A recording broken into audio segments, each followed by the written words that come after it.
I like that a lot because any definitive statements like, well, we can never really know truth, or we can know it concretely. It's like both are kind of true and both are wrong. It's true, you know? And again, recognizing what we're doing when we're stating it, like feeling what that's like to make a declarative statement and evaluate the truth of it. You were saying how, like, even trying to frame it with a certain poetic words, no matter how poetic or frank, to me, like, there's a scale. Like, well, I've heard people attempt that, and there are better and worse versions of it. Like some of my favorite Alan Watts lectures, I'm like, holy shit, he's getting really fucking close to it. But that lands well for me and maybe not well for somebody else because they don't have a shared, similar language, or they're not in a place where they can grok it.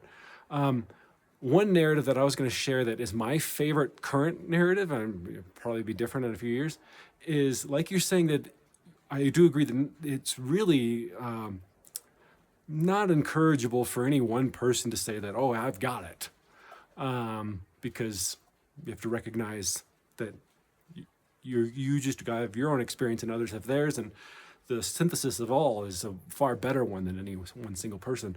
My favorite analogy for this is a potter with clay, where imagine a potter with clay, and this is just Play-Doh, but imagine it's clay, and that each one of us is a different finger of that same potter. I'm exploring dynamics in this way from this experience. This person's doing this. People talk about things like splinters of source consciousness, I guess, which to me, less so whatever metaphysical truths exist in that. It's a narrative that is better than I am an island unto myself and I can make these declarative statements and like it's just a better allegory for what's going on here. And so I like to think of that as well. And so I'll even try to like program my mind to get out of that egoic sense whenever I'm having a conversation or a group community dialogue, where I'm like, okay, we're all collectively kind of gripping into this. And these two fingers, these two people can relate here. And then we're all doing it collectively, whether we're realizing it or not. We're experiencing what it's like to be one node. The other analogy, which is maybe better, is that we're all part of a nervous system of reality. If consciousness is serving any purpose in reality, it's as the nervous system. And we're each a different branch of that nerve ending structure. So again, is this absolute truth? I'm just making fucking guttural noise with my esophagus, and either it lands or it doesn't. Is it slightly better in an absolute sense? I don't know. Again, it's relative. Like some people might say, yeah, you list your Play-Doh, you can list your clay analogy or some creations of God with original sin narrative or splinters of source consciousness. Like people are going to rank those a bit differently. And again, you get whatever results you get. And so like with Groundhog Day, like when applying it, when putting that theory into practice, what feedback do you get? What results do you get as a result of that? Yeah, you just learn through applying it and practicing it and seeing how it fares for you.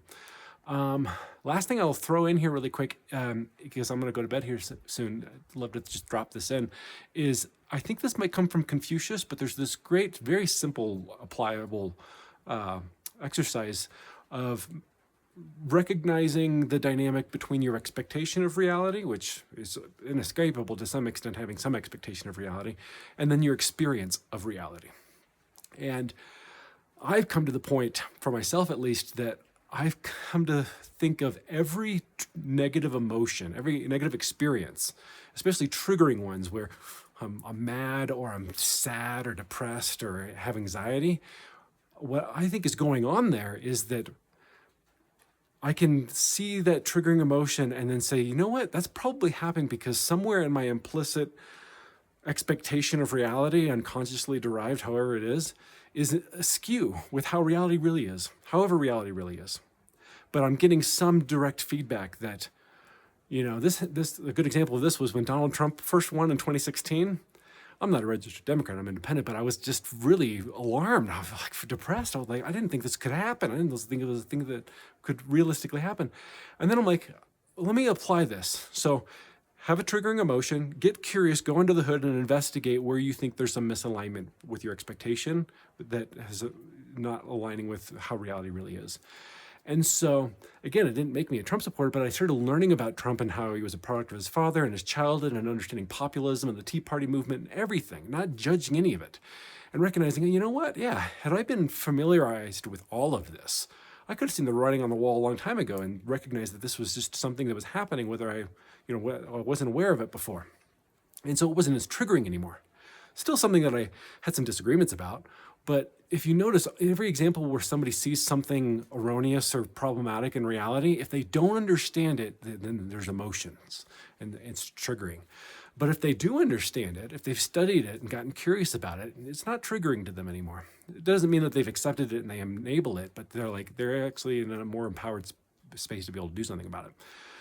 Hopefully that's valuable. I'll stop it here because it's 6 minutes now. So I appreciate the comments and I hope this is valuable, and thanks a lot. And I get a lot of value from this chat thread. So hopefully it continues and really appreciate it. So much love and good night wherever you're at.